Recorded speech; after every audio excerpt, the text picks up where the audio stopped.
connection is fucked up, or if I'm roboting, please let me know. Then again, there's no one there to let me know, but okay, there you have it. Because I seem to have a very unstable connection. It's going up from 6,000 kilobits per second all the way down to barely 1,000 kilobits per second. Yeah, up and down. I'm sorry I'm late, by the way. It's only a few minutes, I know, but it's because it seems that OBS doesn't seem to like my connection. I'm really. Whilst we wait and wake up.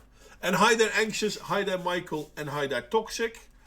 Get well soon, Toxic. I heard you're a little bit under the weather. I hope you'll. Ha! There's not much to tell there then. That's me, I know. That's nasty of me.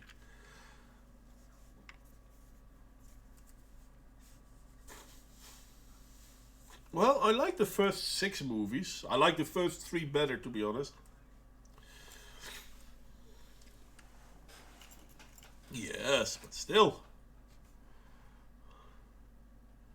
Buffering on an SOT stream. Yeah.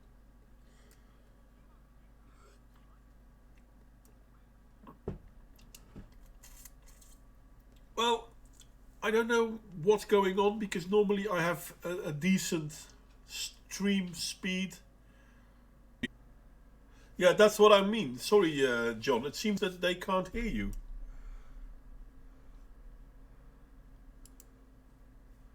I don't get it. Audio capture is turned on. Image is turned on. This is also an image, if I'm not.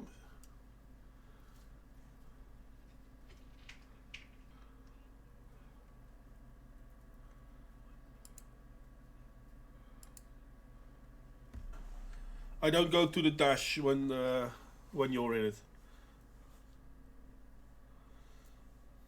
No, no, I didn't change anything in the settings.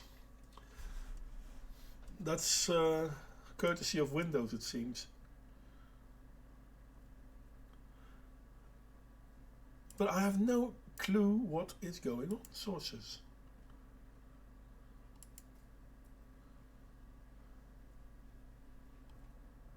I am running Voice Meter, yes. And everything should run through it, but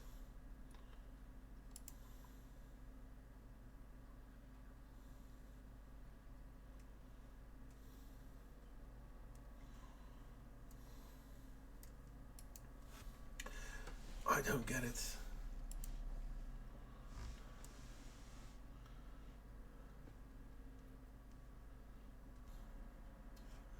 Can you can you share me yours so I can see how you have it set up?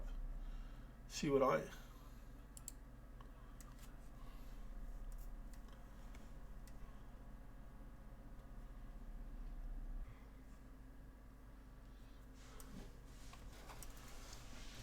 Yeah, but I don't understand why we can't hear you.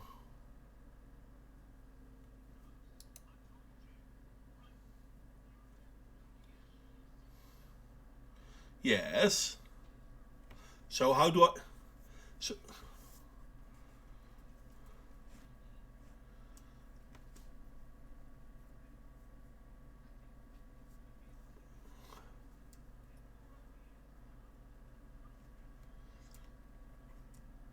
okay. Well, in that case, I'm going to stop streaming in 3, 2, 1. Okay.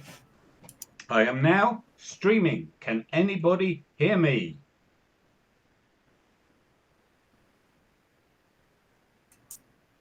It should. So my OBS stream is stopped, but the YouTube stream is still running, right? Yeah, because well, I've just started streaming on the same key. Okay. Okay, so we took over. Can you guys still hear me as well? I hope so. If not, then that would be really funny. Yeah, because Okay. I'm now running the stream. I've taken it over. I have no idea what went wrong then. His OBS reset itself. He knew this because he asked me how to get something back. And I said to him, have Yeah. you checked all your settings? He says, But Yes, everything but is the way I had it you last have time. not. No, No, but I this is my have. point. This is my point. Something needed resetting. But then I don't understand what it is that's not working, because I have audio output capture, I have audio input capture. That's everything. Well, what can I say?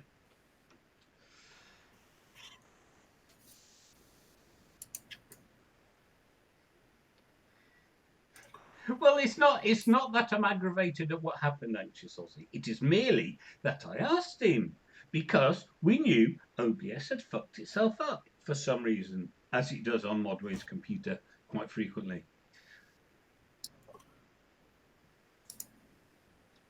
Okay. It's Yes, exactly, Michael Keller. Exactly. Yeah. Well, it's probably a bit upset at the fact that the stream was taken from one computer onto another computer, which is well, considering I have connection, the connection, not connection. Considering that I had stream stability issues on this side anyway, because it was going from 40,000 bit to 600-700 bit in fractions of seconds. But I still haven't a I clue. think your OBS settings are screwed up. Whatever it was, I would suggest uninstalling and reinstalling OBS. Something has gone wrong with it. Yeah, maybe we need to.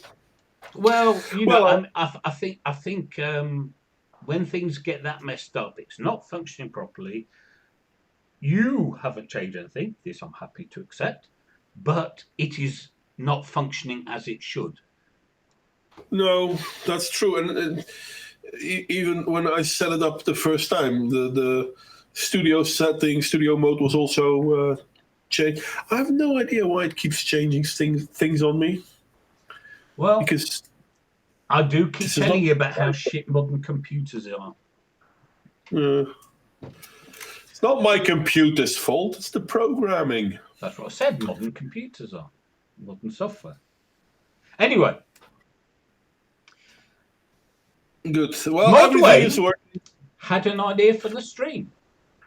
Yes. And I think Modway should tell us about it.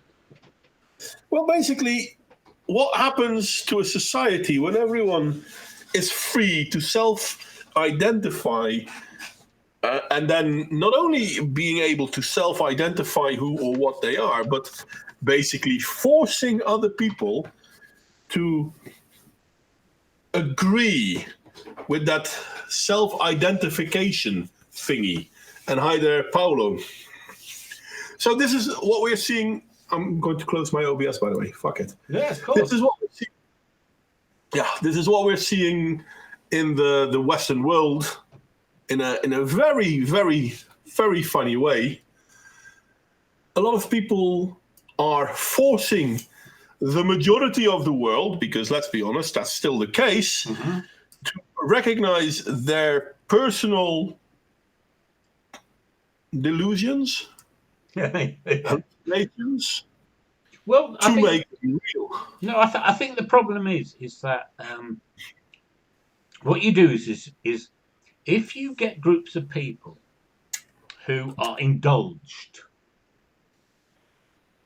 it's not so much that I mean, some of them might be deluded, but it will then run the gamut to because they can. Well, yeah, and I like your question there, Dimitrus. Self-identification with an eagle or lion, but you know what? That also happens, because it's not just girls who want to be boys or boys who want to be girls, and we all know that song. But it indeed is people identifying as 6-year-old girls or attack helicopters, dragons. Attack helicopters. The attack helicopter to me was a great thing because it was a joke. Yeah, exactly. But, for fuck's sake. And it triggers the SJWs. That's what's so funny.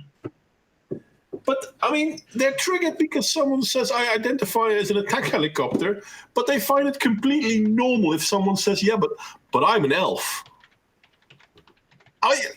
Where do we draw the line? No. You're missing the point, because there is no line, because none of it is okay. I mean, people, okay, are free to have whatever delusions they want for themselves, right? Yeah. And actually zero right to impose any of that shit on anybody else.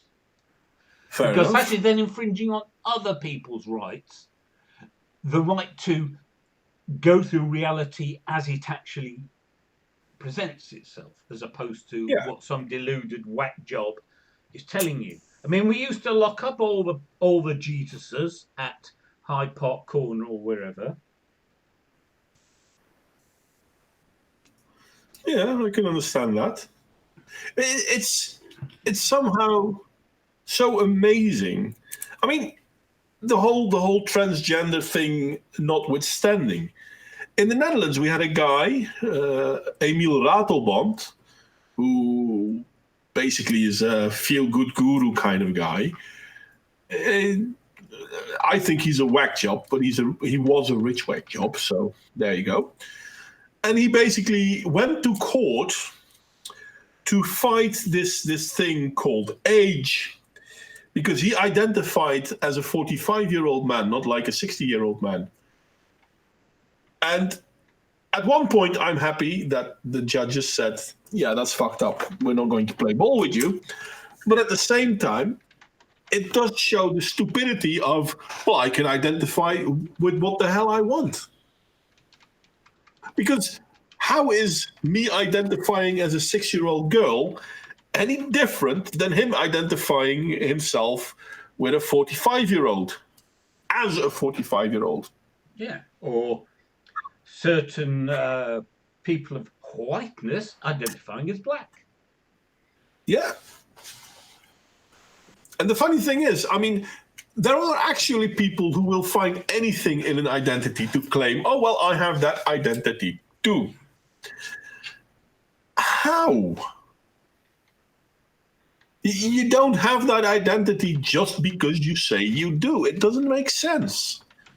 Well, but I identify as a white man, or I identify as a black man, or I identify as a girl. I don't care what you identify as. That's something for you to live your life by. Yeah, that's what I'm saying. What the hell happened with the world where when someone says, I identify as this, therefore you need to do this?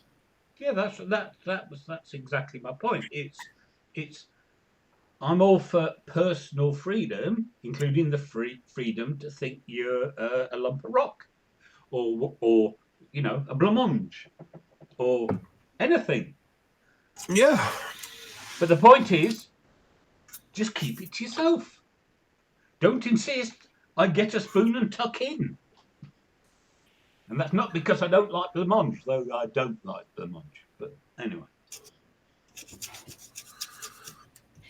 And it's to me, it's really amazing that this is still something we talk about. Now, that might be me being silly, but I sincerely have a lack of understanding. Do I care when someone wants to be a boy or a girl? No. Do I care?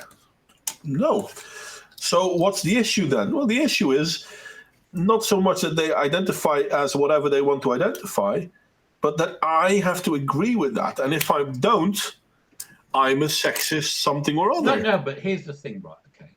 Even with that, okay, I don't have any particular issue if they make the effort, right? So if you've got a Blair White, penis or not, you look at them and you go, you're being a girl, right? And therefore I can treat you as a girl, including pronouns and modes of address, etc., right? Yeah. And that's fine. And therefore nothing is disrupted.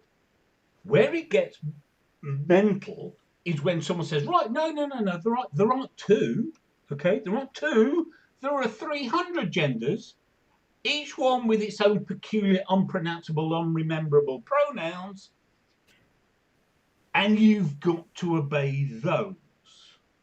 Yeah. And there is zero visual information for you to be able to navigate this. And it's well, I think funny is not even a bad word.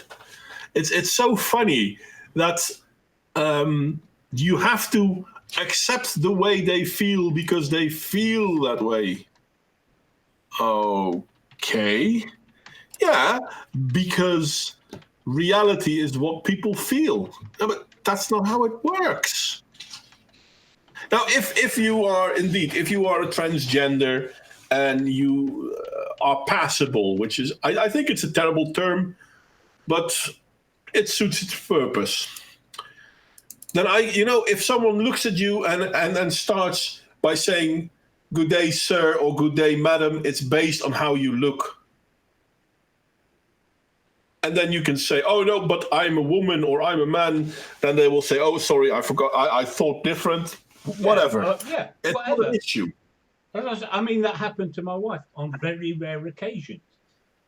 From behind, she had relatively short hair, she had narrow hips, and therefore, very, very occasionally, she was addressed as sir. And she turned round, and the person would be really embarrassed and say, "Oh, I'm ever so sorry. I did." Yeah. And the point is you don't even think it's an issue. Yeah. It's the same thing that when we go outside, I'm with my son, and my son is like 4 years old, people, so don't think much of it. And he has long hair. So a lot of people think he's a girl because he has long hair, and he's a 4-year-old boy. And let's be honest, kids at that age, they don't really have a lot of typically male or female features. Yeah. So I don't care. Yeah, but it's because he has long hair. Yeah, well, so do I. I'm standing next to him. Do you think I'm a woman because I have long hair? Then we get into a more interesting discussion. But no, you have to completely accept that when someone is trans, blah, blah, blah, trans whatever, trans male, trans female, trans unicorn, trans dragonkin, trans elf, and trust me, I've read articles of people identifying with Tolkien-esque elves. Not even elves, no, Tolkien-esque elves. What did they ask them? Did they say, elves, are you Tolkien-esque elves, or are you from some other fictional? Yeah. Can you imagine that though? That there is apparently a difference in the people that identify themselves. So not all elves are the same. Well, no, because if you read the Terry Pratchett elves, as you have quoted from that particular book, they are evil. Yeah. They are very evil. Yeah. They are awesome. As in they inspire awe.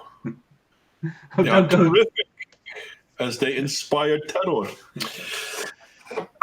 Brilliant, by the way. Terry Pratchett, brilliant. Guys, if you haven't read him, you should. But be warned. There are at least 40 Discworld novels. Yeah, but each and every one of them you can read in itself.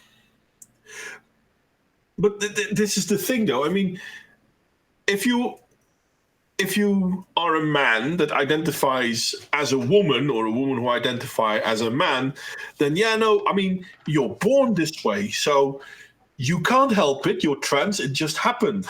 Funny enough, being what they now call cisgendered. Yeah, I refuse to use that term because it's, what's the word for it? Bollocks. Yes, it's shite. But, I mean, if you're a man who identifies as being a man, well, that can't be true either. No, but that's the thing. I don't identify as being a man. Conditioning. I just am one. Yeah, no, but you can't be because that's social and cultural. No, it's not. It's not because it's biology. No, but it's the same people I who am say. not a science denier. Yeah, me neither. I might be But a science ignorant because I don't the know.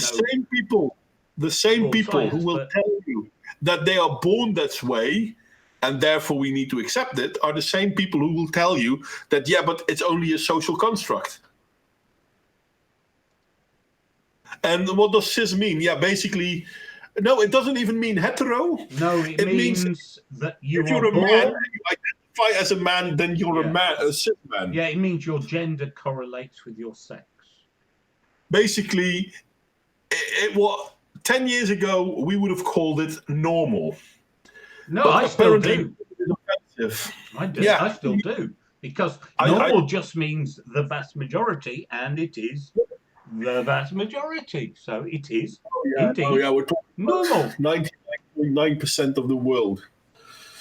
You see, here's the thing, right? Here's the thing, right? Okay. So they object to the word normal because they say the implication is if you're not normal, you are abnormal. However, Which acceptable. that is only one way of considering the issue, because you can also say, well, that's normal, and that everything else is exceptional. But they don't go for the positive; they go for the negative. Yeah. That's because they've realized they're full of shit. Well, because it's all manipulative propaganda bollocks. Let's be honest though. They invented the term cis. Now, most people aren't using it because they think it's stupid. Most people will still say normal. But what do you think will happen if the rest of the world, in a heartbeat, accepted the term cis for every normal person, and everyone who's not is not cis? How long before cis becomes offensive? Well, it's offensive that people use it, because I think if anyone uses it, it shows they're a twat, and I'm offended by that. Yeah. Including people who are being negative about it. I refuse to use the term. I'm sorry, I haven't kept track of the chat. Dissociative identity disorder is created by stress. Stress can be an influencer, but it's not created by it.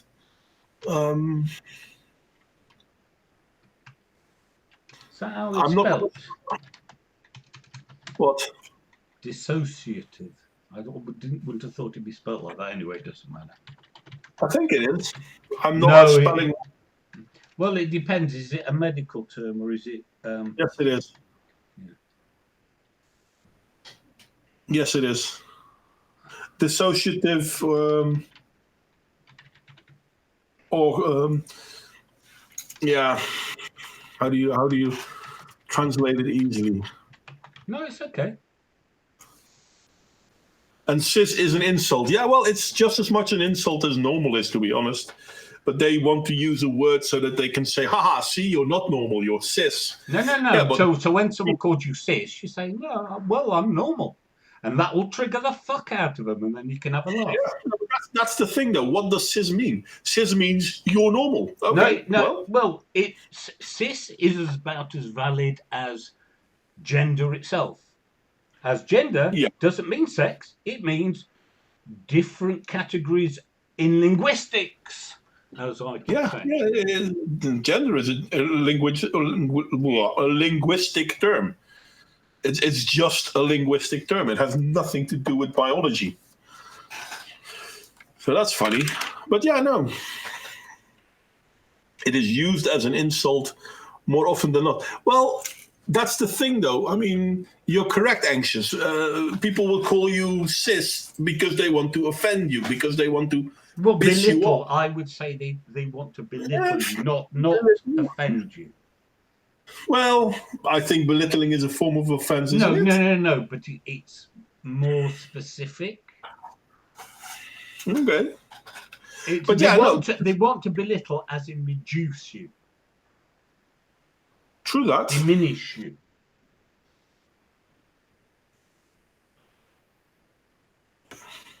Dissociative identity disorder is an extreme case.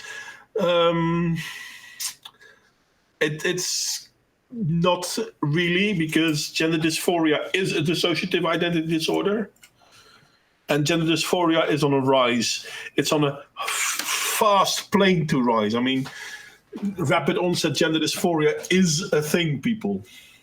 But is it real? Yes, it is real. Well, the problems of it are real. Yeah, well, the problems of it are the same as many mass self-induced psychoses, but is it real? What do you mean with is it real? Well, I mean, without all the bollocks that the SJWs were pushing, would it have occurred? Well, yes and no. It's double, because the thing is... Yes and no, it's double. I'm sorry, you're going to have to unconfuse me there. Yes, well, the thing is, it's a... Sorry, I'm just pulling your chain, don't worry. But it's a phase kids go through. It's part of the development phase of your personality. Most kids go through a phase that you could roughly call gender dysphoric at the age of, let's say, 3 to 6 years, where boys start identifying themselves in the end stage. They start to identify themselves more with male people, and girls start to identify themselves more with female people. But till that time, they are still trying to recognize who they are. So every kid goes through a phase of gender dysphoria. But we don't call it that because it's nearly not at all worth the mention. But one of the bigger problems we have now is that a lot of kids, especially with autism, go through this at a later age. But that's only because at a later age they are biologically older, but emotionally they are still stuck in basically their first me phase, basically the first identifying of self. So we're talking about the emotional status of a 2-3 year old person, which is kind of a problem if you're 16, because you have to learn different things at that age. But yeah, no, it's a normal phase. We all been going through it in a lesser or bigger, how do you call this? State. That's a bad sentence, but yeah, that's basically it. I'm not heteronormative. That's an attitude, not an identity. What do you mean, John? Well, heteronormative is how being heterosexual is treated as normal. Therefore, it is an attitude. It is not an identity.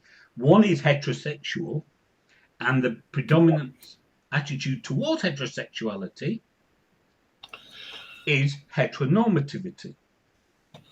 True, yeah. That's what I'm saying. I'm not heteronormative because that is an attitude. You cannot be an attitude. You can have an attitude, you can't be one. Dimitri, I think some sort of stress related with your identity. A little girl tries not to be attractive because it creates some sort of stress. Yet you're conflating two things. For example, there are children or adults that have been abused sexually, and one of the ways victims can deal with it is trying to make themselves as unattractive as possible. But unfortunately, another way kids can, and adults as well, people can deal with this is become hypersexual. Both of them are different ways to respond to the same, how do you call this? I have a problem with my English today. To the same stimuli. It's basically the same as a fight or flight response. People will have a response, and it's not based on their cognitive action. It's based on their, lizard brain, so to speak. So the thing is, once someone is a victim, then they can have a response to it. That response can be all over the place. And hi there, Ludicrous. I hadn't said yet hi to you, did I? No, but you weren't there yet. I just appeared as if by magic. With his introduction of being a master and an asshole. Well, I made a video, 2 years ago now, when in New York, they actually made a law against not using preferred pronouns, up with a charge, with a financial cost of $250,000 if you were to be convicted for not using the pronouns. Yeah, but it was only in specific contexts. Step one is step one. No, I'm just saying, but the size of the fine wasn't for individuals. It was for something else. Anyway, but okay, so I would respond to that. I would use your pronouns if you get them tattooed on your forehead. Well, that way I might, unless approaching from the rear or seen from a distance, have a chance of knowing what they are. Well, I basically said, you know what, when I'm in New York, my pronoun is master. But then again, that's probably not going to be accepted as a pronoun. Funny how that goes. Well, they might think you're a leprechaun. I said it before he did. And I'm recorded, so there you have it. Oh, leprechaun can't stay. What's up? Why you got to run? Now you make me all curious. What? Yeah, Anxious Aussie, I am excited though unsure who to cheer for. I'm not sure if the Knack McFeagles would win against a leprechaun, though. What? The thing is, I mean, Knack McFeagles are pretty powerful, but they're not really magical. Oh, sorry, I missed that comment. Sorry. So I'm not sure if the Max, if they would win against the leprechaun. I'm not sure the leprechaun would win against them. I think it would just end up in indefinite stalemate. I'm not sure if a leprechaun could do anything against yeah. Well, that's true. The Knack McFeagles play dirty, but how can you fight a leprechaun if you can't find it? Well, it's easy. You follow the rainbow, and it's there with its pot of gold. Yes, but rainbows have the nasty tendency to move.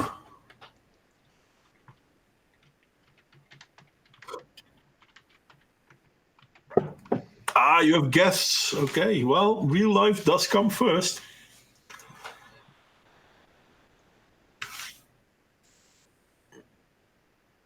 Anyway, before we go into the whole Knack McFeagle, I have no idea. I've never heard the term before. No, really? Yeah. Am I sheltered? Dude, read Terry Pratchett. I obviously haven't got to that part yet. I think they are in... Well, they're in a few books. I've just read the Elves one. Right. And then... The Knack McFeagle, there's a book called it, if I'm not mistaken. I haven't got that far yet.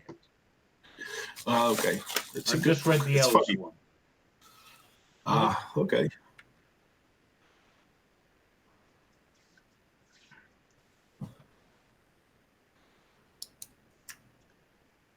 Compelled speech is illegal. Someone needs to challenge it. But it is isolated to rental properties and maybe doctors. Yeah, that's what I'm saying. It is.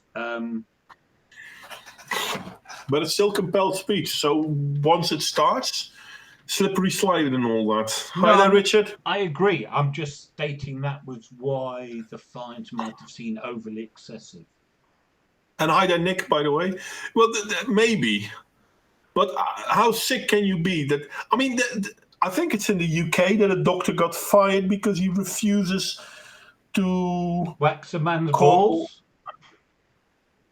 No, that was No, that was that's a Canada. joke. That's just a joke. And actually, what's the guy's name? Janif, something Janif. I forgot his name.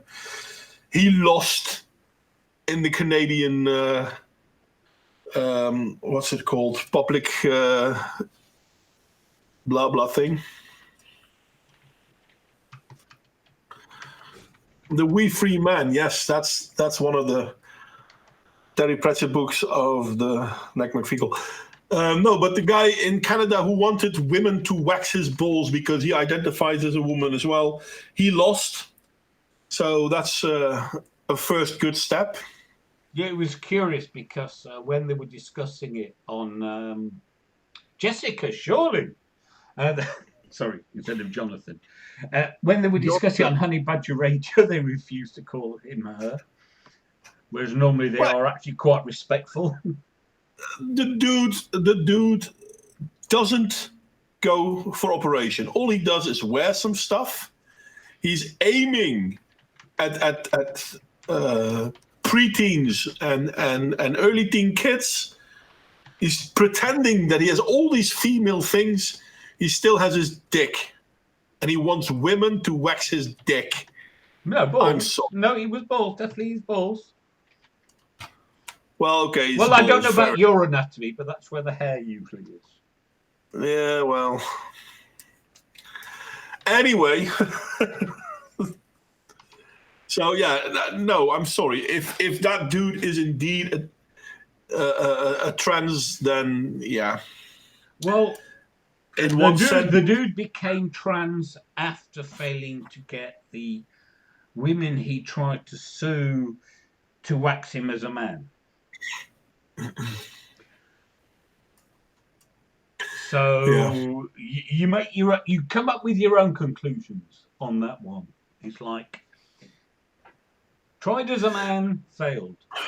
Became trans, tried again, failed. This is funny though, because not too long ago I was talking to someone, and that person on Twitter, obviously, where else? That person was like, "Yeah, but you are claiming that only men are men and women are women," and I'm like, "Okay, so what definition do we have?"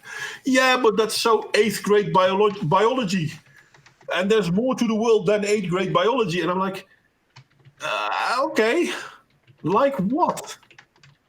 "No, but if a man considers himself a woman, then he's a woman." And I'm like, you know what? This is how the Woman of the Year last year and the year before were men. This is how we now have males with the highest road cycling records in the female category.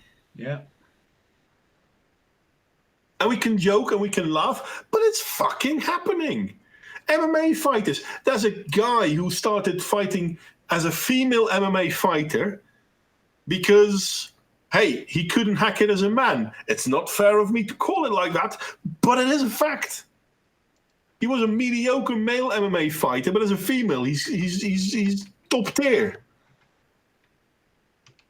It's almost as if feminism has pushed this idea that everyone has to be a woman. Well, no, because this is the best thing, because it is now turning on feminism. So feminism is now being attacked by the monster it spawned. Yeah. I identify as a Jedi Knight. That's your religion, mate. That's not your identity, is it? No. Jedi is the religion. Knight is what he identifies as. No, isn't that a title within the religion? Well, isn't that? It is, because a Grand Wizard in the KKK is something. Yeah. But once you get a title, you also get referred to using different terms. I wouldn't call them pronouns, but yeah, but that's the same for royalty. Yeah, well, duh. Royalty being above. knights and shit. So Nick is just someone high up in the religion of the Jedi. Maybe.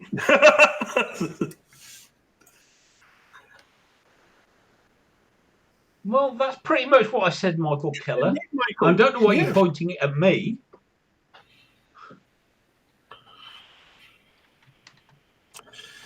Well, I think you have a good point as well, Richard. Who the hell would want his balls waxed? But that's not the point. The point is he tried to get it done. So, as I said earlier, and as Toxic Threads pointed out, there are now men getting themselves castrated.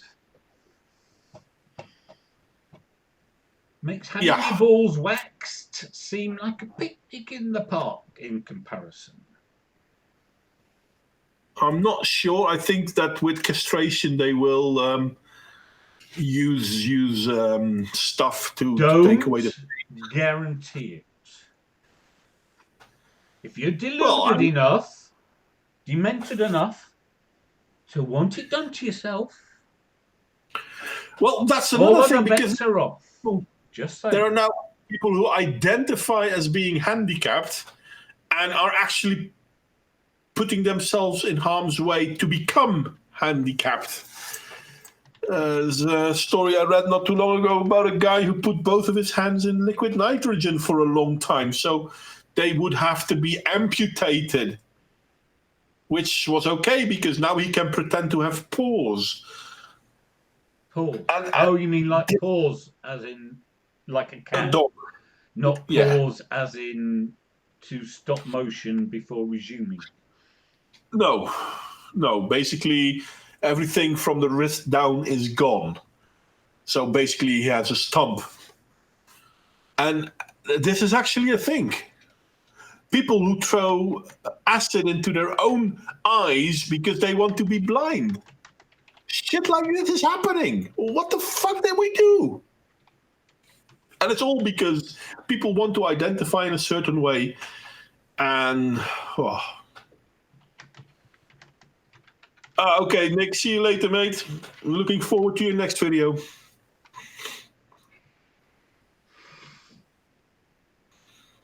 Well, maybe they are pushed to do it, Dimitri. This could be true, but it's scary to me. Now, I've often referred in the past to the Moustopia experiment, where in the end, the whole thing broke down. And I'm like, we're actually working towards it. We're actually working towards the breakdown of society. Yeah. I read an article. This has nothing to do with it's like that video I shared with you. Yeah. Oh, be nice. Tell the people what you mean. No. They have no idea what you shared with me. Well, I shared it in the general discourse, so several of them know, and Michael Keller thanked me for sharing. Yes. There are other people here. They're not always in the Discord. That is true. So share it with them. But then that requires me to remember. Okay, so basically you shared a video about Hang on. I'm going to share my screen. I wanted to tell them. Yeah, and then I'll share my screen. Then you can... But it's going to take me forever, especially if I'm... what's the word? Right, so I've shared it there, and I need to share it with you. So hang on, go into Hangouts. That one. No, it's not something you wanted him to share, Michael. It's something he shared on the Discord server, and you already responded to it. Yeah. Okay, it's can you see it, Modway? Yeah, I can see it. Yeah. It's this one. Yeah, I know. No, I know. Yeah, but it doesn't say anything to them. I mean, they can't click the link now, can they? Yeah. Yeah, so that's why I kind of wanted to tell people what it's on about. Yeah. So basically, it's a woman talking about whether all women are mentally insane. Almost. Well, fair enough. It says Almost. that are almost all women mentally insane. Fair enough. And it's a little bit hyperbolic, but it does make a few good points. And this is something we've spoken of in the past as well. I mean, if you take away responsibility of something, you infantilize the person, and this is kind of what this is also about, in my humble opinion. It's a good video. It really is. I enjoyed it. Well,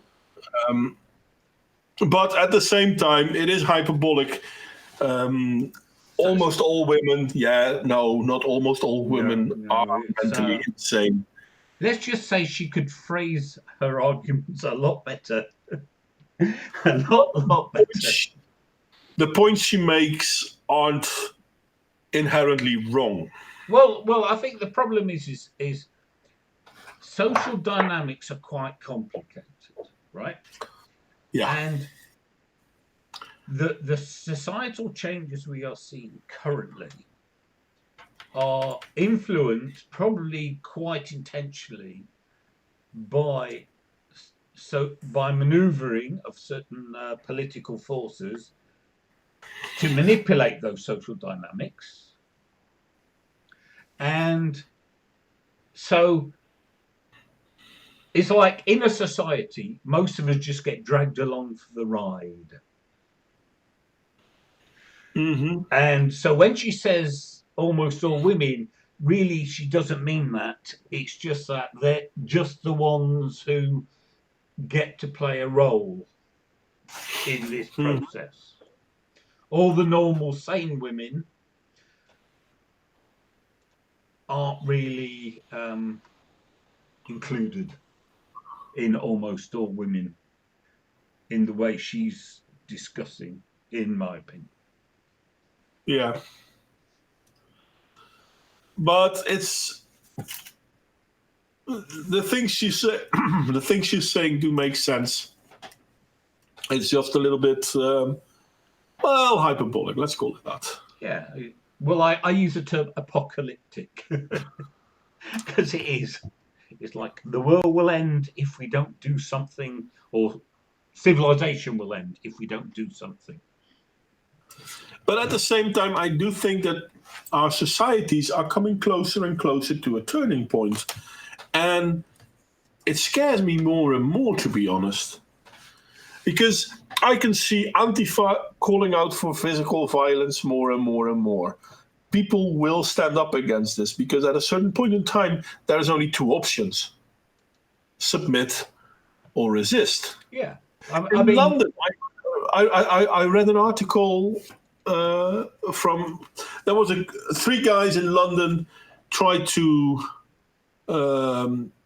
rob a jeweler. They ran the building with a car, which smashed the windows, etc., etc., etc.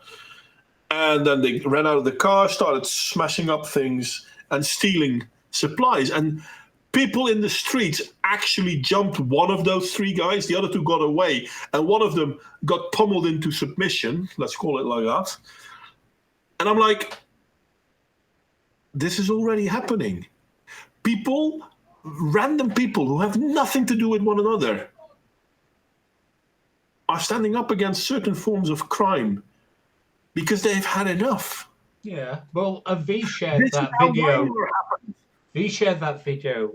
I'm pretty sure that was in London. Two small black women taking on some robbers in somebody shoplifting in a store. Okay. I can't remember having seen that one, but yeah, sure, the same thing. But the thing is, it's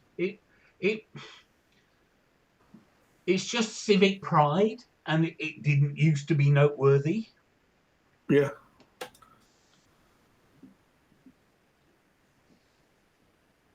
But yeah, I mean, the thing is, my view has always been you resort to violence when you don't have an argument. So Antifa's descent into violence is proof that they've lost all the arguments. Yeah.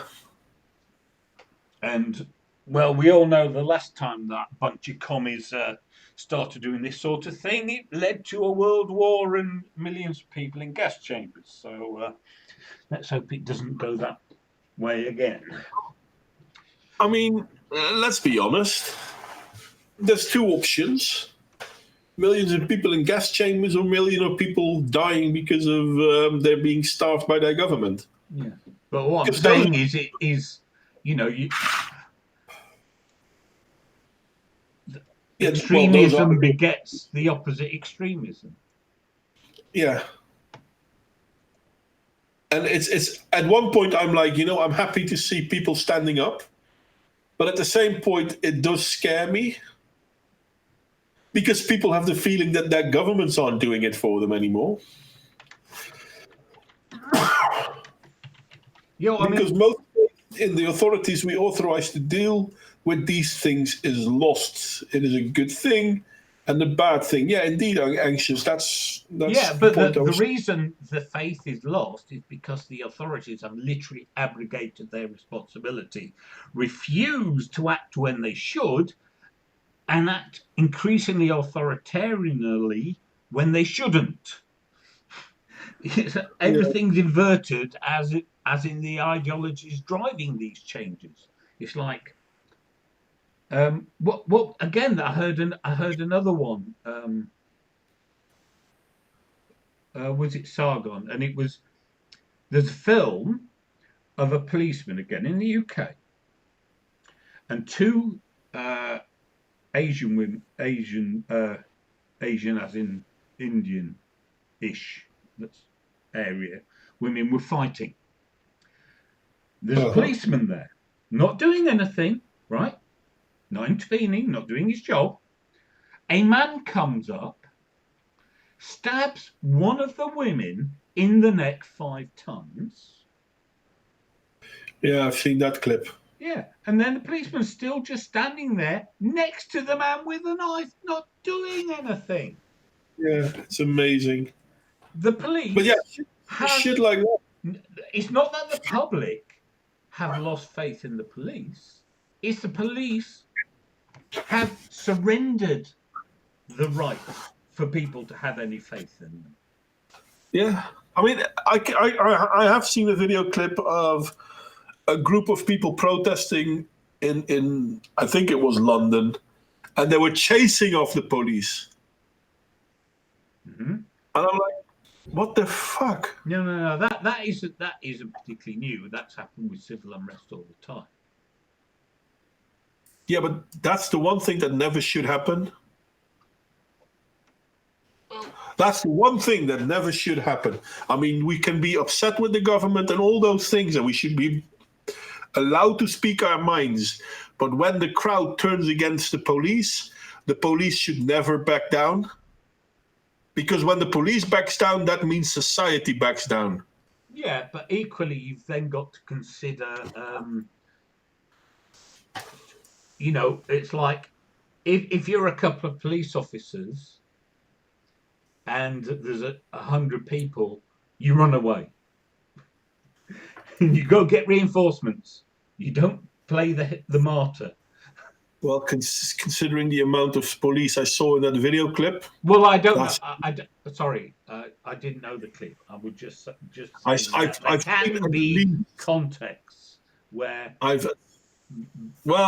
discretion's a greater part of valor sometimes. It was people protesting, and they were obviously from an East Asian background, let's call it that. Oh, well, then that's obvious. Of course the police must run away, because to in any way do anything to risk so much as scratching any of those fine, upstanding citizens would be racist, obviously. And Richard, sorry, what the hell is Tuesday morning quarterback? Can anyone translate into European? I have no idea.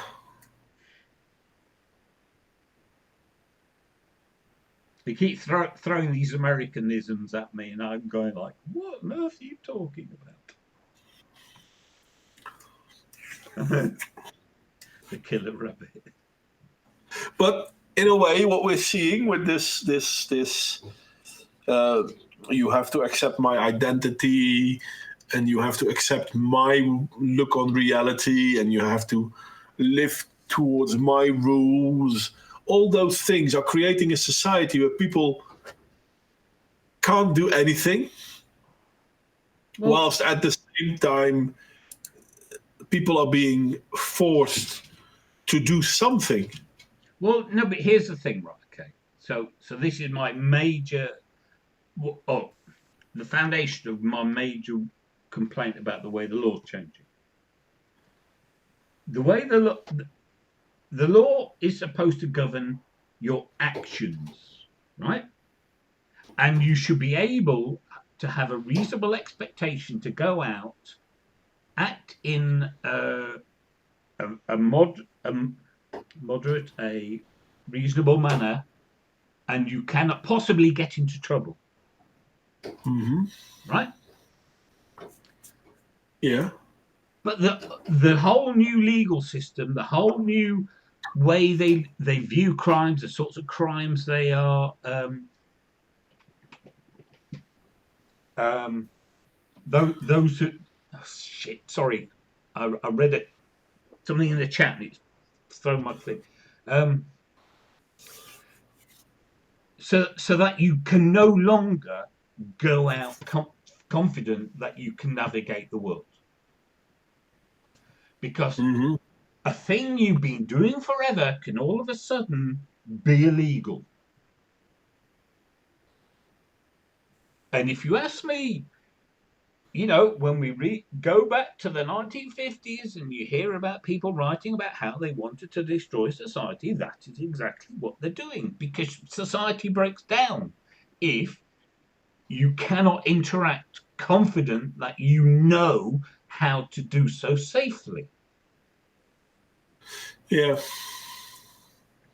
So what do we get? We get all these reports of men in business refusing to have anything to do with women because they are no longer able to predict how they can behave to be safe.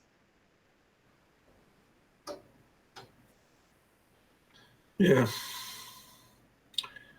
And you force people to create their own safeties then. Yeah, exactly, Michael Keller. The new laws are set up so no one can possibly be sure to not break them, as the offence against the law depends upon the other side being offended or not. And this is my problem, because it should be about action, and it should be black and white. As we have discussed in previous streams, it's not even if the other feels offended or not. If someone else who has nothing to do with the whole thing considers that it could have been offensive to the one who wasn't offended in the first place, then still it's considered offensive. I mean, remember the one that we were talking about, I think 2 weeks ago? The two football players? Mm-hmm. Well, one of them was considered to be a racist, and the person who was supposed to be the victim was like, what the hell are you on about? Yeah, well, exactly. It's not even the other side being offended, it's third parties who are nothing to do with it being offended on the part of someone who isn't offended. Yeah.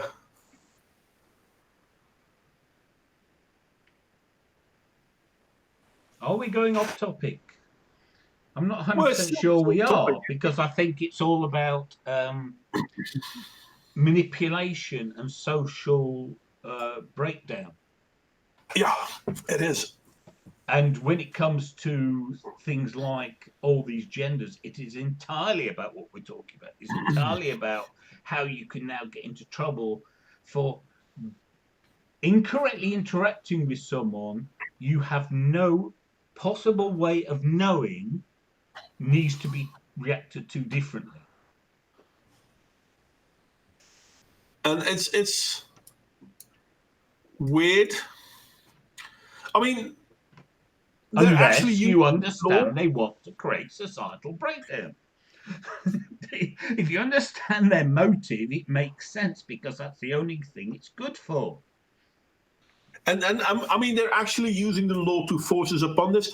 I mean, in Texas, there was the mother of a 7-year-old boy who, by law, has made sure that she has the right to transition her 7-year-old kid.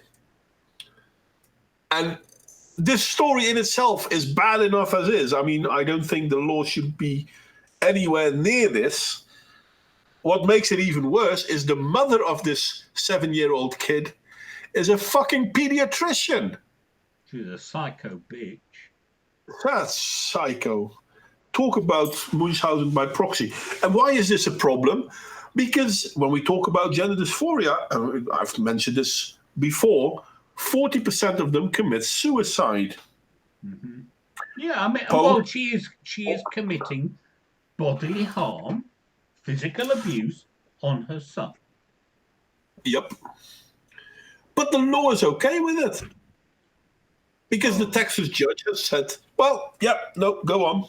Because of 40 years of feminist indoctrination within the legal training. It's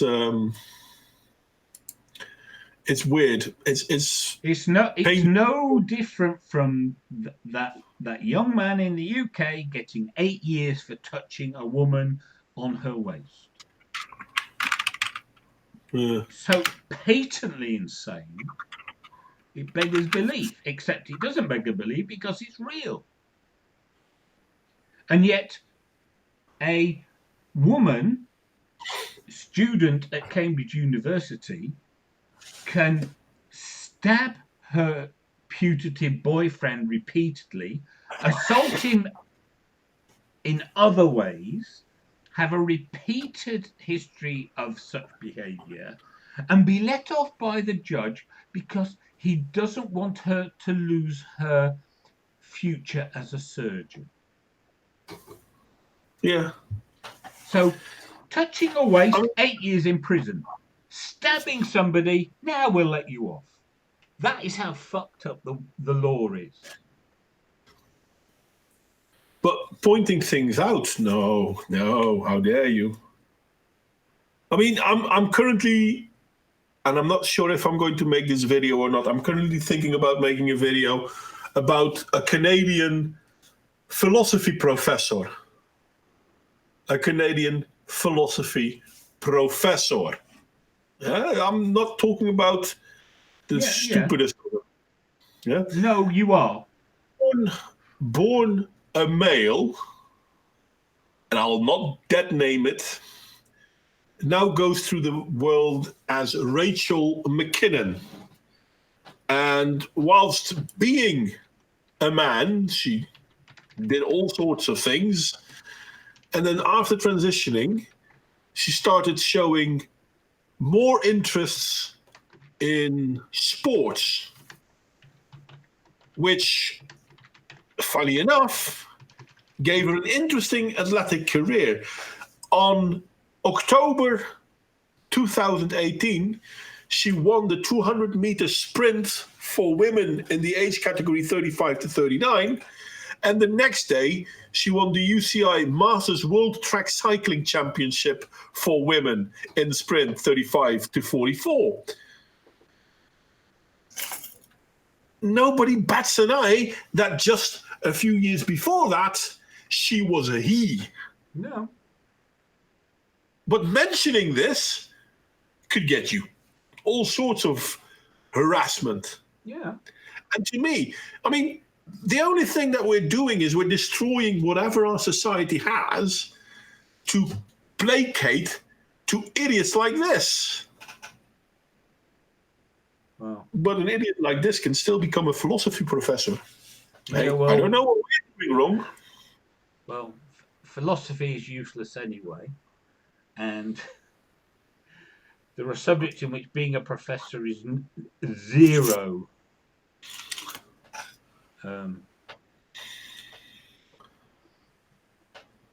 Is zero indication of anything. Yeah.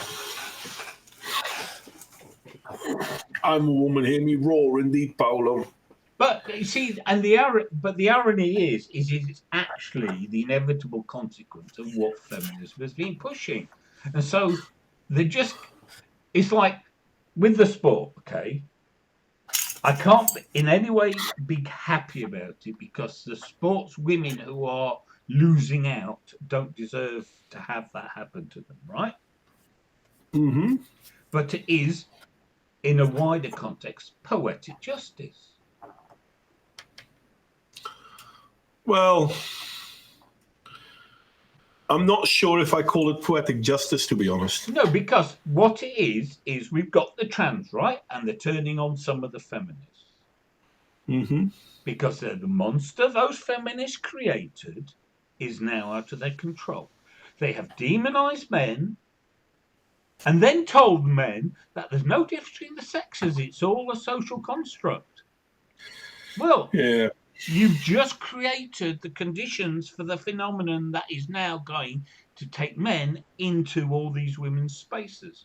And Yep. you've got rid of all the men's spaces. Yeah. So I'm sorry, no sympathy. I saw a meme not too long ago. Feminism created a situation where the Boy Scouts of America are basically being destroyed because they have to allow women in. And as a response to that, women's sports is being destroyed because men are taking over. Yeah. Well, it's funny because because the meme was funny. It's funny though because Noel Plum did a series on the issue of trans women in sport, and he was convinced that it wouldn't be a problem, men wouldn't do it, and yet I'm like, you what? Of course they will, because there's a second. If you have a dream of being a sports star and you're a second-rate man, you can go and dominate women's sport without any effort. Yep. You know? And some of the women will actually speak out in favor of you beating them because, hey, I mean, you have to be progressive now, don't you? This is kind of one of the things that the girl in the video you mentioned earlier does have right. Women are more likely to placate to certain misbehaviors just so that they can call themselves socially progressive. Well, no, it's not. It's also because you've got a culture where you have to toe the line. This is why I keep trying to bring up that issue about the tweets in the football, because it's all about generating a culture that is all getting everyone to toe the line. No one can just say, well, hang on. Yes, this is a problem. Yes, it is horrible, but no, the solution you're proposing is stupid. Because they don't want discussion of the solutions they're putting forward.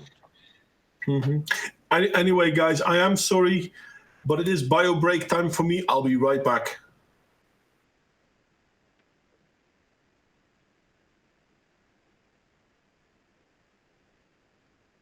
Well, it's not just that though, anxious Aussie, and also, please remember it goes both ways.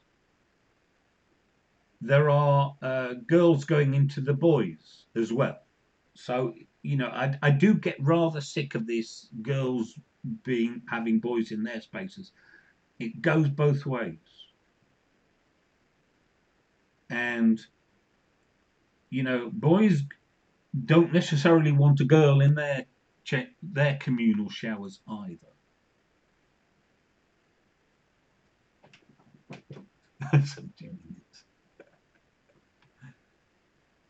Yes.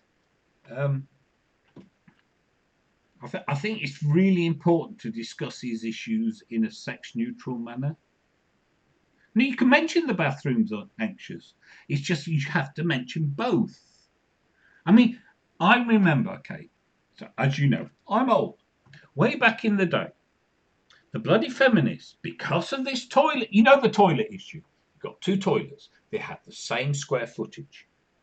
The men have a urinal. The women have two stalls. So the women get a queue.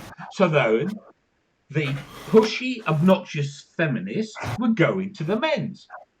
Well, all the men have got their dicks out.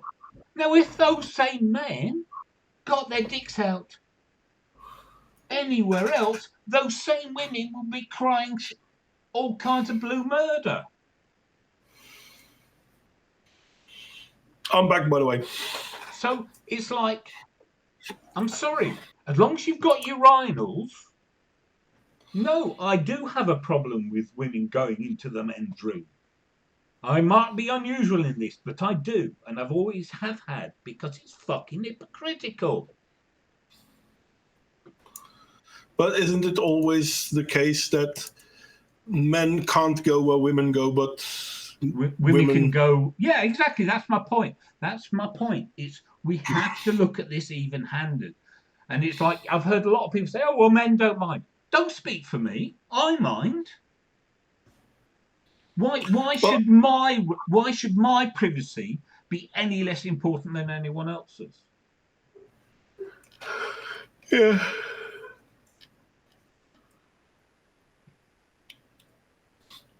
It's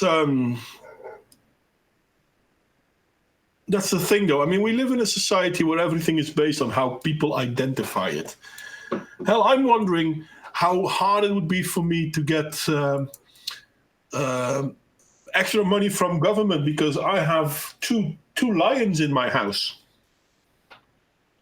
Well, they're born rabbits, but they identify as lions, you understand? So how far does this nonsense go? People are actually talking about how male dogs are a social construct. And the whole thing was started as a joke, a grievance study joke. No, that wasn't what the paper was saying. But never mind. No, they had several studies. Yeah, they had the dog pot study, but it was about how rape culture in dog parks was the study. It was about rape culture, not about how dogs identify. No, but the identity of dogs was again based on the social construct of the owners. It was a whole lot of horse shit, but there are people who are now actually saying this. I can still remember a few years back that The Onion. The Onion basically said, I don't know how much longer we can go on writing satire, because so much stuff that we've written became real within a few months. Yeah. Just remember that there are people crazy enough amongst those groups who will take any satirical idea and take it seriously. So all you're doing, if you write satire at this point, is predicting the future. Yeah.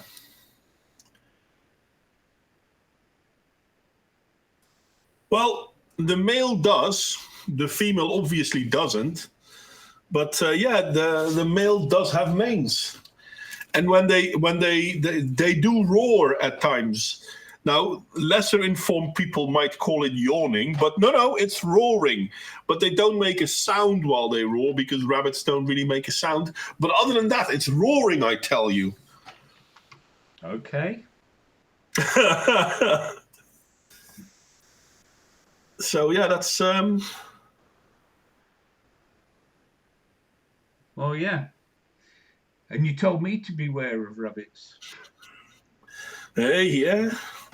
And in all fairness, it's kind of a bullshit theory. But the male rabbit that we have is actually, the race is called lionheads. Okay. Because of their manes and all that. So there is one thing I would like to point out. Okay, so Anxious Oddly says, we really don't want boys and girls thinking there is no difference. A lot of unnecessary cracked skulls. But at least, I will posit, it is better than the current situation where boys cannot hit girls and girls can run up, hit the boys and then go, but you can't hit me back. Well, which is the beginning of learning very and difficult behaviour that leads to all kinds of problems later on. and I'll have to admit, I'll teach my kids he's not to hit girls, but he is allowed to hit back.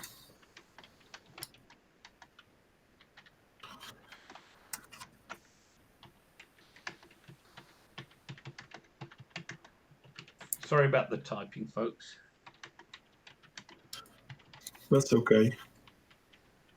So No, but I was just coming up with a smart aleck, not response. That's the wrong word. Thing to say after his previous comment.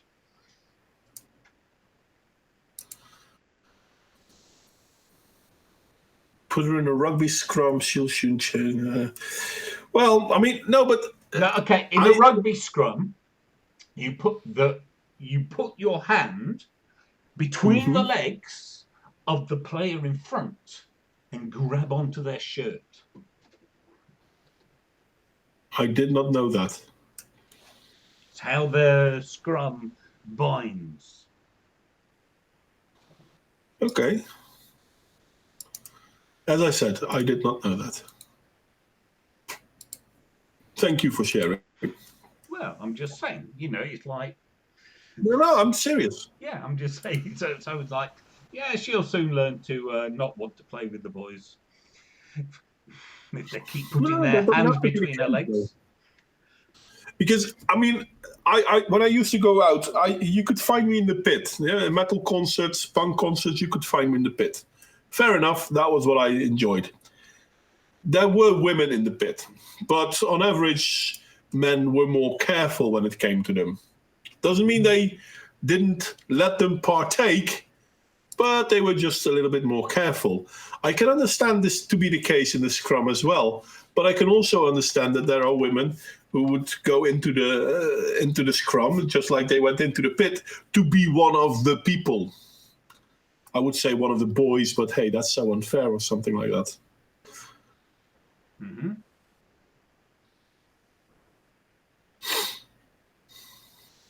Yeah, well, it's like everything else. If you understand, I mean, it's not just girls. There are men of different statures and robustness, shall we say. Mm-hmm. Some of whom might not fancy the experience either. If you enter an environment, you know what goes on in that environment, then don't expect to be treated especially in that environment. That is fine. It's like, go ahead. It's when they start saying, oh, but you're too rough, you have to change, because that's what always fucking happens.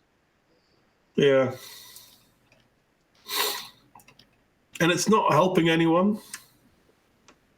I'm not sure it's meant to help anyone. That's the problem. I will go full conspiracy theory because I honestly think so much of this is deliberate because they said they were going to do this 70 years ago. Yes, I know, Richard. Yes. Unless you talk about certain crimes and then there are only men. Bad things, only men. Good, anything else, people and women.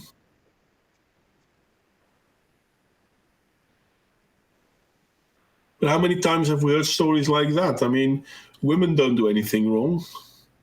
Hell, let's be honest, if we're talking about something like the pay gap, which is complete bollocks, can we also talk about the sentencing gap, which is completely not bollocks? Or the spending gap, which is also not not bollocks and utterly demolishes the bollocks of the wage gap. Yeah. No. You say yeah. Seriously. No. The spending gap.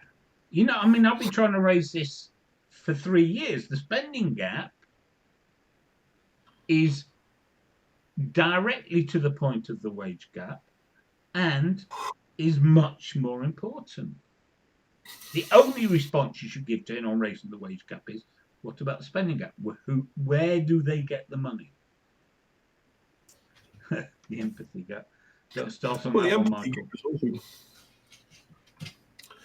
and it's almost as if, but it's not men versus women though. I mean, I know a lot of people seem to think it's that, but it's not. Because there's been 50 years of feminists framing it that way. Yeah, but more than half of the women don't agree with feminism. Yes, but that's not the point, is it? It's about societal organisation. And, power is not evenly distributed in society. Influence is not evenly distributed in society. And these groups, feminist or whatever, deliberately set out to be influential and have power. Mm-hmm. Yeah. See you later, Paolo. Yeah, good night, Paolo. But yeah, it is problematic, by lack of a better word. Well, at least it's not degenerate. Well, sorry, that's an echo back to the last stream. I would say it. I mean, we are seeing a Weimar level of degeneracy. We are, and it's not one of these things, but all of these things combined that are destroying what our society is supposed to be. Yeah. It's and speaking out against it is a dangerous thing. Well, the problem is, right, so you've got this tension between cooperation and competition. Mm-hmm. And a lot of people seem to just want to go all one way or the other way. So you've got all the socialists. Oh, we should all cooperate. We should all be lovely to each other. We should all be in these communals. Nothing should be personal. Right, okay. And then you've got no, everything should be private. Everything should be personal. No state, whatever, on the other extreme. And the point is it's in between. But the rhetorics around this cause people to, get muddled, shall we say. I had this argument a number of years ago with this. We used to go swimming, and we went first thing in the morning. We used to gather before the pool opened, first thing in the morning. And there was this guy we talked to, and this guy said, nobody does anything for anybody else.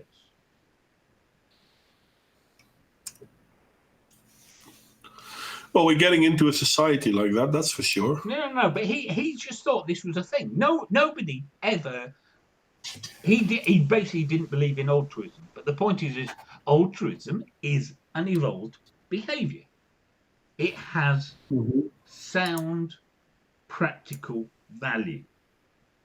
Yeah. But he was convinced no one did anything for anyone else. And that's also not true. Yeah. But you have that mindset. I mean, how fucked up are you going to be in your interactions with the rest of society? Mm-hmm.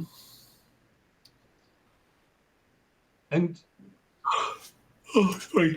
No, that's all right. No, but and this is part of the problem of these huge societies we have. It's like you need each other to ground yourselves, and you can only connect with each other if your group is small enough. That's why Like, I mean, I don't know what it's like in the Netherlands or Australia, but in Britain, there's a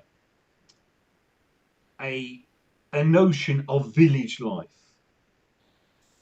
Living in a village that is a community small enough. You don't Mm-hmm. even have to know everybody. I mean, I lived in quite a big village for a number of years growing up, Uh-huh. and you didn't know everybody. But when you walk down the street, everyone just said good morning to everybody else, whether you Yeah. knew them or not. No, you just said hi. You just said good morning. No, we were very proper. Come on, good morning, and you can do it up to a certain scale, and a village can do that. But when you get up to above a certain scale, dysfunction creeps in, and this is a fundamental problem because everyone flocks to the big city. Everyone goes for the streets paved with gold, or fame and fortune, or whatever. But it is self-destructive because it is a big city that causes the breakdown. Yeah, the funny thing is that, and this is something I try to teach my kids at work as well. If you truly want to be happy, do stuff that you need to do. Don't do stuff that you think will make you happy.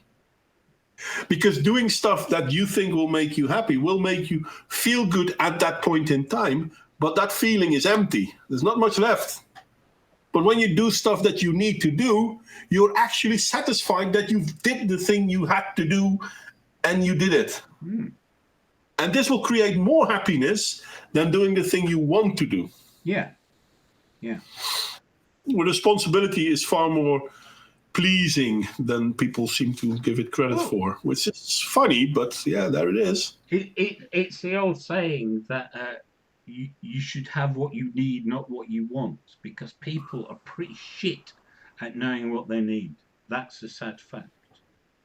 Mm-hmm. Because, well, see, here's the thing. Okay, right. So, I mean, it's like you're a gamer, you play your games, and there's this stereotype of the young man who lives in his parents' basement playing video games all day, surrounded by discarded pizza boxes or whatever, right? Mm-hmm. Because what you can do as a responsible working adult with a family to have a few hours to relax is dysfunctional if done to excess. Uh-huh.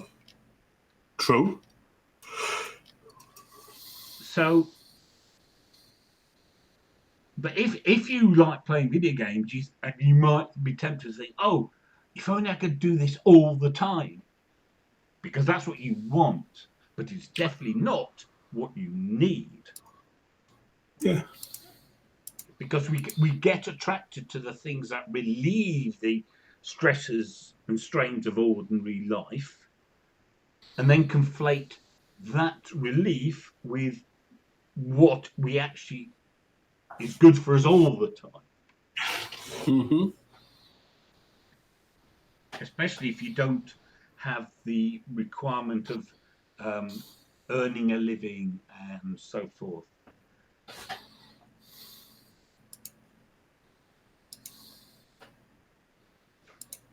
Yeah.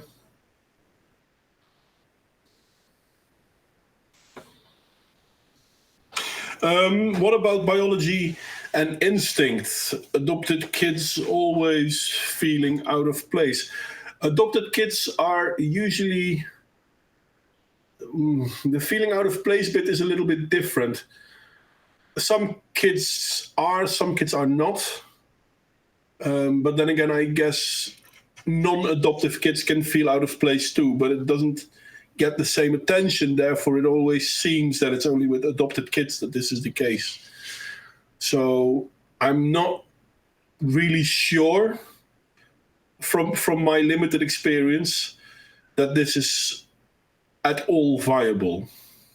It's kind of like if we talk about red Toyota Priuses, and we talk a lot about red Toyota Priuses, then whenever there is a red Toyota Prius, you will notice it because it's far more into your mind than all the other ones. So frequency bias, it's called. Yeah, it becomes a self-fulfilling, not self-fulfilling prophecy. It's called different. Well, it's a frequency bias. That's true. It's a self-fulfilling pattern recognition. Yeah. And this is the thing with the stories about adopted kids. We hear in my work, I can tell you there are lots of kids who don't feel at home with their biological parents as well. But with them, there's always a reason. But with adopted kids, well, obviously because they're adopted. Yeah, but what if they don't know they're adopted? Not all kids do. For instance, in the Joker. Well. Or should I just say, in Joker?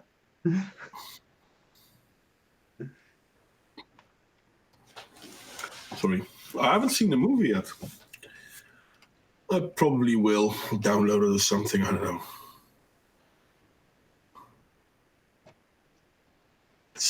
I've been told it's a good movie. Well, don't do it to cheer. Don't watch it to cheer yourself up. That's all I will say on the subject. It's not a barrel of laughs. True. But if I understood the storyline correct, it's not supposed to be a barrel of laughs. Well, no. I mean, it's supposed a creation to trigger SJWs. That's what it's supposed to do, and I think it was. I don't think it was supposed to do that. It was. No, it was. The guy who made it said that was his job. He was really upset at the PC culture in Hollywood because he used to make comedies, and he said, I can't make comedies anymore. And he was really pissed off. So he said, right, I'm going to make a different kind of movie, and it is aimed fairly and squarely at the woke. And it worked, because the woke freaked out. Well, don't they always?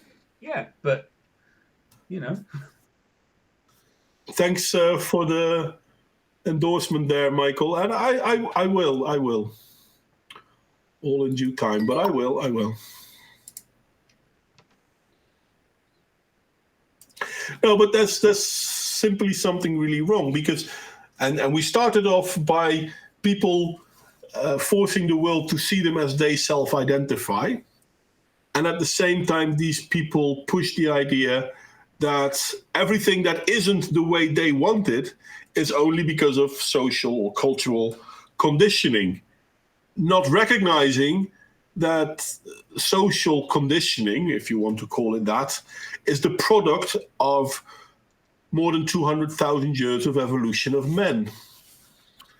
It's basically biological, whether we like it or not. Yeah, well, most things are. I mean, it's like I have this notion, right? Okay, so it's like when people say, "Oh, it's against," people act against their own best interests, or people. Oh shit! What do they say? You know, it's like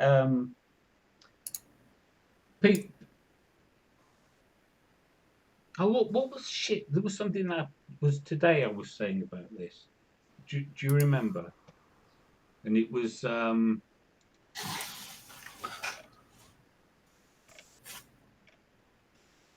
fuck. No, I can't remember, sorry. It's when you know, people say, oh, you know, that doesn't make sense. Well, it does if you just look at it the right way. If you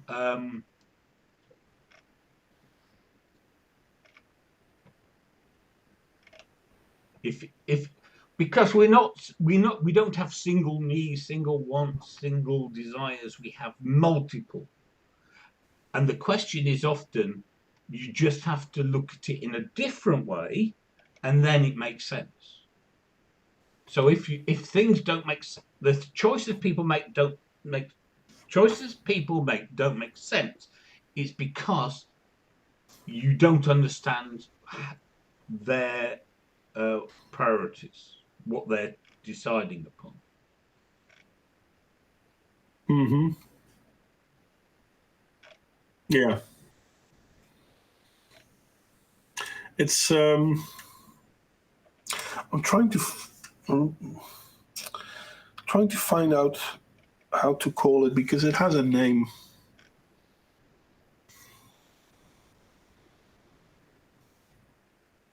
Yeah, sorry. I guess it's it's getting late for old man Joey.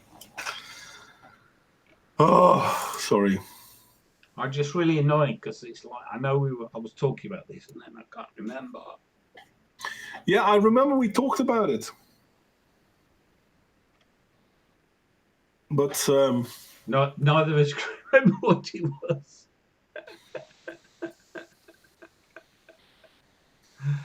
Oh dear. Yeah. No. It's like when you look at all those men subordinating themselves to the women in feminism. mm-hmm. But there are reasons why they are doing it. Just as it's like I always to invoke Godwin. I always say this, right? Okay, no one can ever imagine themselves being the Nazi, and yet at one point a large proportion of the German people were stood there cheering and going along with it and whatever. Well, the scary thing is because we've seen what Nazism boiled down to. But at the beginning, Nazism was merely, and I'm not trying to downplay what Hitler did, but they were merely standing up against the Bolshevik. Yeah. They were what I merely said earlier. Yeah, they were merely standing up against people trying to destroy society.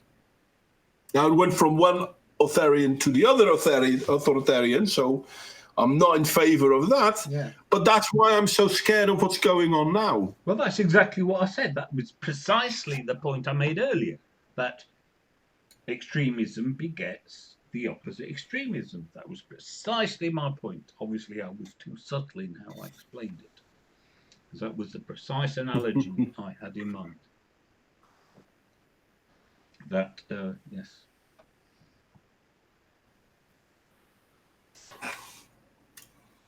But yeah, it's like each of us when we make decisions, we'll have our own way of evaluating, and so it's easy to apply to think that everyone else is using the same criteria. Mm-hmm. And if someone's decisions or actions don't make sense, try changing the criteria.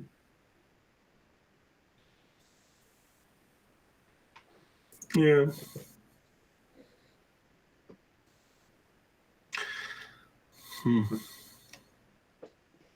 It's I can't find the word right now. Depressing. I think depressing fits it. Well, you see, here's my thought, right? Okay, so we know civilizations have a life cycle, right, and that they die. Mm-hmm. Yeah. Well, my contention is that it doesn't matter whether you know what's happening or not to an extent, because the social dynamic is beyond individual control. Mm-hmm. And what we're seeing, so it's like, again, this is a point I keep making. The conditions for the rise of Marxism were created by the Industrial Revolution and the wealth it produced, coupled with the appalling conditions the workers were in.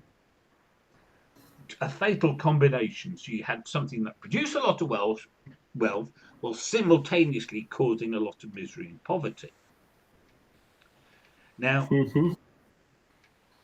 because these things, the people will ask, why can't we get rid of socialism? Well, what if it's a symptom? It's a symptom of a negative aspect of the system that brings us so many good things. Well, it is a symptom.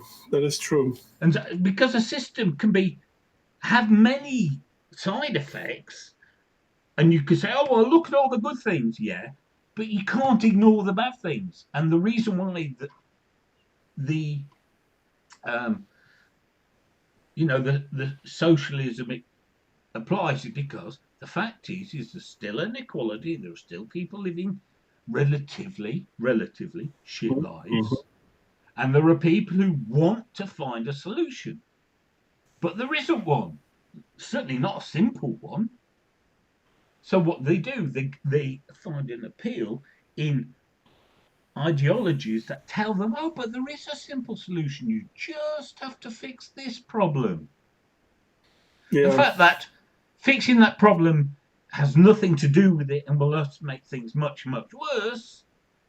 Yep. Thus, the true communism has never been tried. Because the appeal is the simplistic notion of, oh, we just have to do this against those bad people. That's the one thing, and this is something I'm when I'm getting older, I recognize it better and better, because I believe that governments want to help their subjects, or at least I believed, because now I'm pretty sure that this is not the case. But even if you look at it from they do things because they want to help, it always boils down to the path to hell being paved with good intentions. Yeah, exactly. And the problem is we've now got to the point where the false notion that government can fix things, should fix things, and the first step in any situation is more government action. That's become an innate feature of much of society. Yeah. And what's the solution to climate change? Taxes. What the fuck? What the fuck have taxes got to do with addressing climate change? Yeah, but that's the thing. I mean, it's a highway to totalitarianism. Yeah. And now we all pay for taxes. We pay more taxes because of CO2. Every biologist in the world, every plant-based biologist, is that a way to call it? Botanist, thank you. Every botanist in the world will tell you that the CO2 in the atmosphere is basically dangerous low for plants. And this is why people who are planting food in greenhouses fill those greenhouses with CO2 because the plants will grow better. And yet still we believe that the CO2 is the problem. Well, because people like simplistic solutions. We just, if only, and it's never if only. Because, and this is why I say, and I know I'm not the only voice to say it, if any of those environmentalists genuinely want to fix a problem, they must set the lesson by rejecting everything that came from from the system that created the pollution. You can't say, oh, well, we had all these things, it created all this pollution, and we like all those things, but we can... they can do something about it. Well, yeah. I'm sorry, no, change starts with yourself. What you do. Not wanting government. Yeah, that's one of the scary things, though, because for the longest time I believed that you know creating a safety net is a good thing, but you can't create a safety net for your society whilst at the same time opening up your society for everyone who isn't part of that society, who never contributed to that safety net, but they can partake in that safety net. Well, of course. Then all of a sudden, that safety net becomes a drain. But mentioning this means you're an ist and an ob. Well, yeah. It's a double standard. Well, no, it's not double standard. It's a carefully calculated tactic. I mean, it's like none of the. It's long since passed that any of the proposals of the radicals on the left would pass any scrutiny for financial soundness. Sleep well, Michael. Well, yeah. And I mean, so this is the way I see it as a problem. Okay, so I mean, I agree and I disagree. I agree that what we have now is unsustainable, even without the open borders stuff, right? Where I disagree is we should have a safety net, but that's what it should be. A safety net and no more. A safety net, not a living, not an alternative, but a subsistence short-term safety net. Yeah. And funny enough, if we didn't have open borders, we would have less unemployment. Yeah, Modwayne, maybe. But the point is that the problems we're talking about existed long before the mass immigration of recent decades.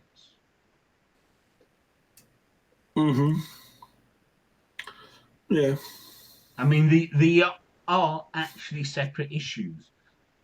The issue of welfare spending, government bureaucracy is an issue in its own right. It is made worse by all the open border stuff, right?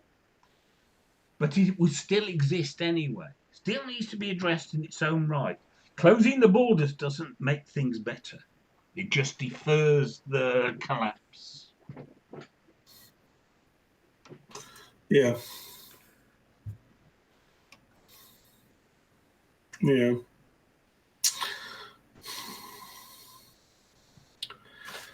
It's kind of funny though, because a lot of the people we are taking into the Western world now are ones that have absolutely nothing with the stupidity of the identity politics that's going on. So now you have in the UK, for example, Muslim parents speaking out against their kids, their pre-teens being forced to be educated on LGBTQ issues.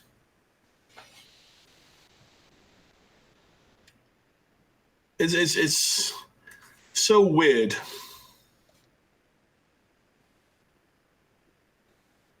Well, and good point, Anxious. If people listen to what is actually being said and not the edited pieces, the people would be far less inclined to be manipulated in the way that they are. But then again, that's not what people do. Yeah, and I think there's also another complicating factor that people are assumed to be a lot more ignorant than they really are. My proof for this is Brexit. Because there's no way we should have had Brexit if the information people were being given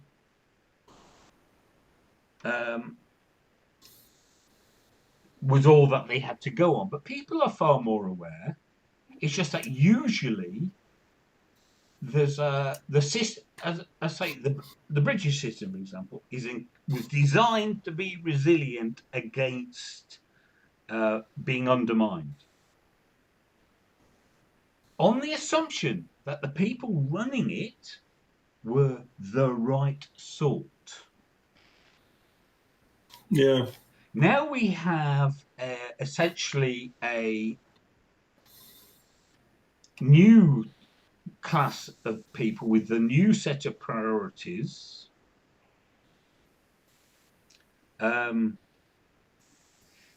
running it, but the same resilience exists, such as a judge just declaring Boris's actions as Prime Minister illegal based on nothing more than feels. I mean, the talk I've heard, based on senior legal understanding of British law, is that what Boris Johnson did was fine, and yet they told him it wasn't. Mm-hmm. Because our judges can just say what the fuck they want. Yeah. Yeah. And then you have a comedian being convicted because people didn't like his jokes, basically. Yeah. And then there is another comedian who will tell them that, yeah, but he's not a comedian because his joke wasn't funny. Oh, what was the name? Oh, terrible. Oh, don't worry. I'm really crap today. Well, that's I'm not sure new. there are plenty of instances. Yeah, but lately I have a problem remembering stuff. No, I've never been good with names. Names and things, dreadful. I've never been good with names, but it's gotten really worse. Oh, there will never be a European ban on Muslims, Richard. The Muslims of the Middle East own too much of Europe.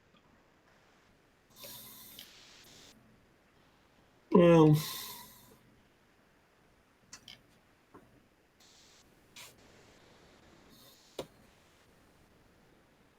you don't sound convinced. Anyway, I'm not, to be honest. I am. Because I saw the change. I saw how Britain miraculously didn't collapse in the 1980s as it should have done. You only get that with an influx of money, and that money has to come from somewhere. Yeah, but a lot of the Muslims that are now in the Western world aren't the ones with money. No. But that they are a mechanism. They are a mechanism. They're the ground troops. Yes, but when they get, if they get expelled, it will be. No, they won't. More enough. Well, I don't think they will, and No, there's too many already. It's not feasible. Yeah, I don't know. I would like to say, yeah, but look at what happened during the Second World War. But in all fairness, at the end of the Second World War, there are roughly the same amount of Jews in Germany as there were at the beginning. So that doesn't really mean anything. They kept importing them for the rest of Europe. Sorry. Yeah. And Richard, I didn't mean Count Dankula, but Count Dankula had an interview with an English comedian, and that English comedian basically said, well, but you're not a comedian, so your jokes aren't jokes. And I forgot his name. And I used to think the guy... Doesn't matter. Honestly, it doesn't matter because No, I used to think, well, 10 years ago, I used to think the guy was pretty good, but now I'm like, well, dude, maybe it seriously. was 10 years ago because the mind Yes. virus that has. I mean, it's like I used to watch these comedy panel shows, right? There were a number of them on the BBC, and they were all pretty good. And then they just all went SJW, and they just started coming out with all this bigotry. Yeah. And it's like, but that's not humor. No, but it's what we've got. That's Yeah, true. but and it's what we got. So I just stopped watching because the people who a few years before, yeah,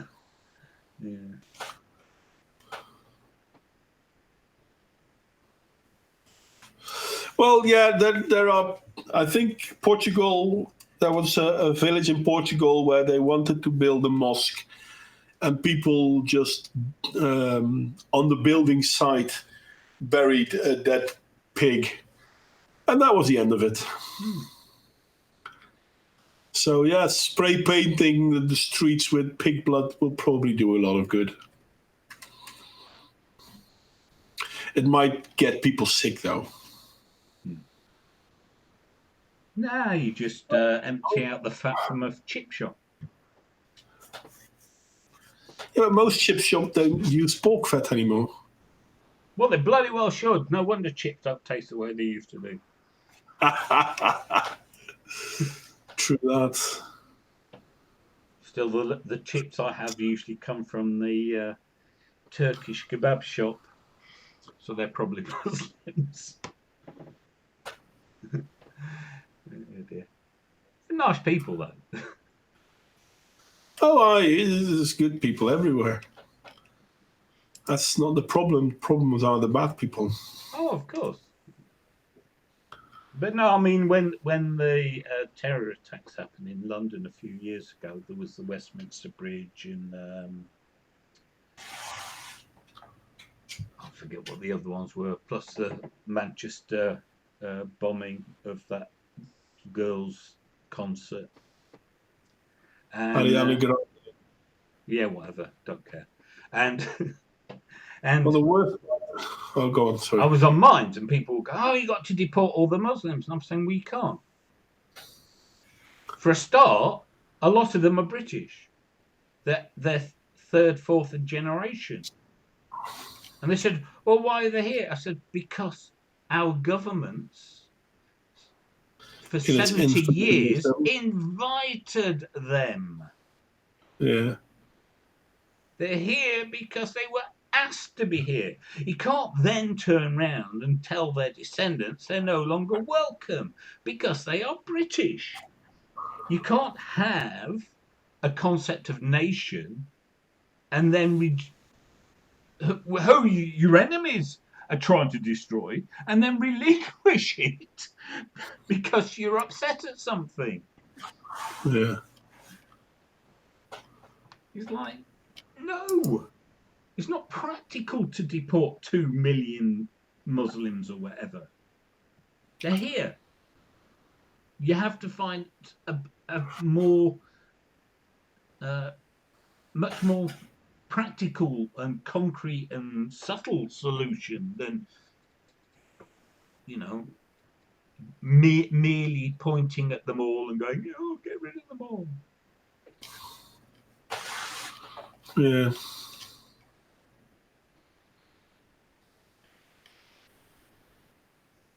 Anyway, So, yeah. I have to admit, my sharpness is dulling.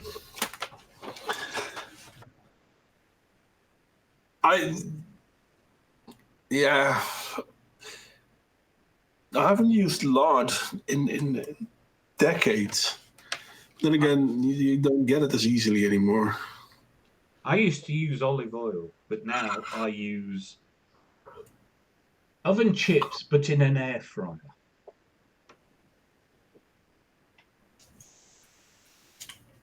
Yeah.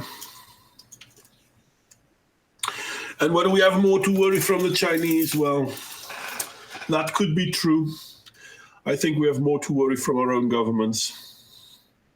Yeah, but our governments aren't the people's. This is what Brexit is proving. The government thinks.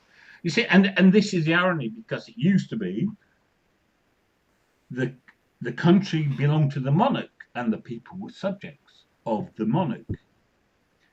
Mm-hmm.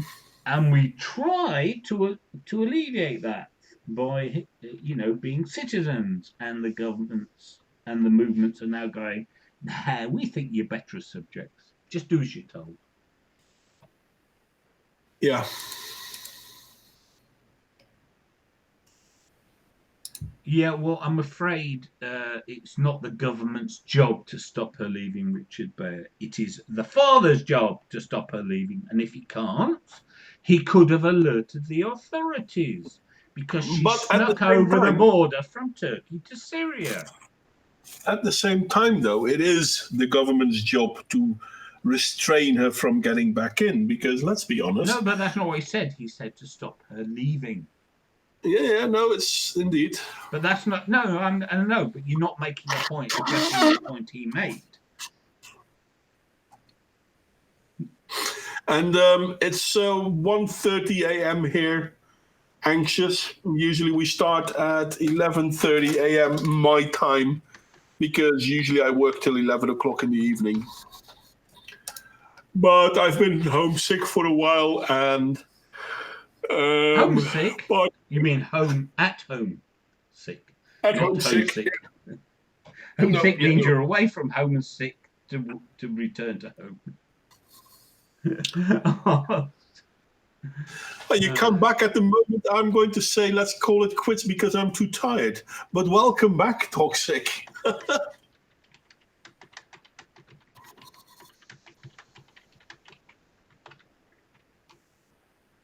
Yeah.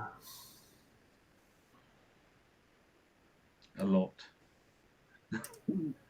Oh, well, you say a lot, Dimitri, which is very kind, but we could also say nothing. It's all a matter of subjectivity. Resolution, if you like. If you zoom out, there's barely a speck. When you zoom in, it looks massive. Yeah. Yeah, it's all about the money. It's all about the money, Anxious Aussie. This is why I'm saying the Middle Eastern influence here is... Sorry, you have a good night. Yes, I will. I'm not sure whether John will continue with you guys or not. Well, no. Well, in that case, we can all quit. Yeah, quitters. Hey, listen, nothing wrong with quitting. Oh, that's all right then. No, I mean, let's be honest. Imagine you're a smoker. I was, and I quit. Which was a good thing. It was a very good thing. Hence, nothing wrong with quitting. I know. There you have it. Yeah. I'm going to mow my lawn and plant some veggies. Well, that's a good idea. Yeah, do you take their mouths shut before you plant them?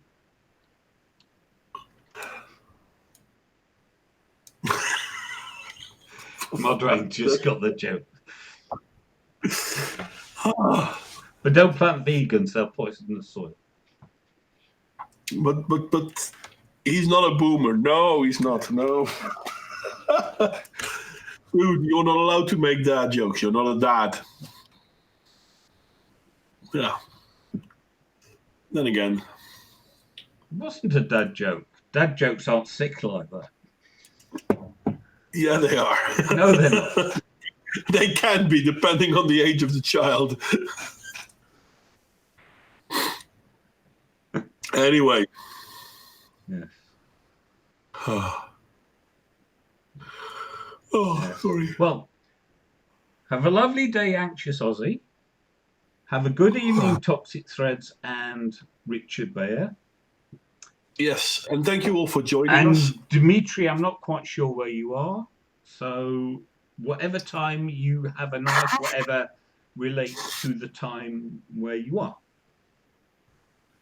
So it could be good evening, good morning, good afternoon, good, or like us, good night. Thank you all for joining. Yes, thank you. And I'm going to end the stream now. Goodbye.